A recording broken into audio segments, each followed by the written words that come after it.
Kaixo, ongi etorria, ikusi dugu Pitagorasen teorema erabiltzen dela triangeluak angelu zuzena duenean. Baina ze gertatzen da ez duenean? Bi triangelu hauetan ez dago angelu zuzenik.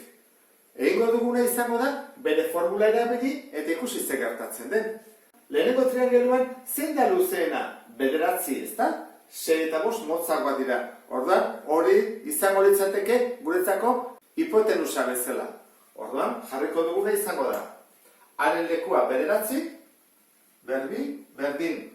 B berbi, adibidez 5, eta C, 6 berbi.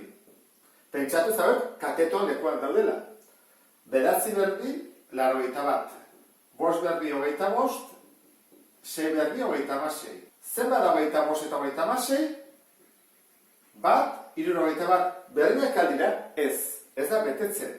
Eta zein da handiena, bietan, hipotenusa lokua egiten duna, ez da? A. Beraz, hau da horrela, A berbi, handiagoa, atea da, bi hauen batura baino.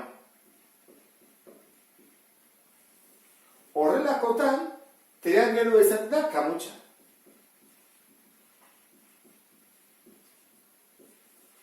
Zer esan nahi du?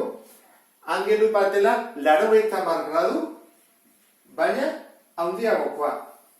Ikusten duzu bezala, 90 gradu, baina handiagokoa da. Beste honetan, hartuko dugu denetan handiena.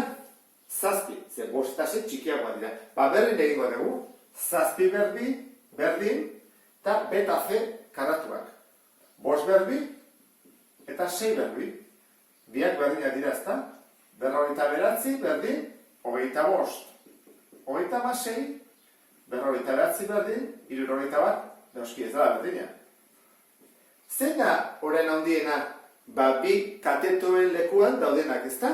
Orduan, izango litzake A berbi txikiagoa, B berbi gehi C berbi baina. Holakoak izaten dira zorrotzak. Zergatik da triangelu zorrotza? Angelu guztiak direlako 90 gradu baino txikiagoak. Txikiagoa. Ikusten duzu bezala, luzena berbi egiten dugunean, baldin bada txikiagoa, orduan zorrotza da. Baina luzena berbi egiterakoan handiagoa baldin bada, kamutsa da.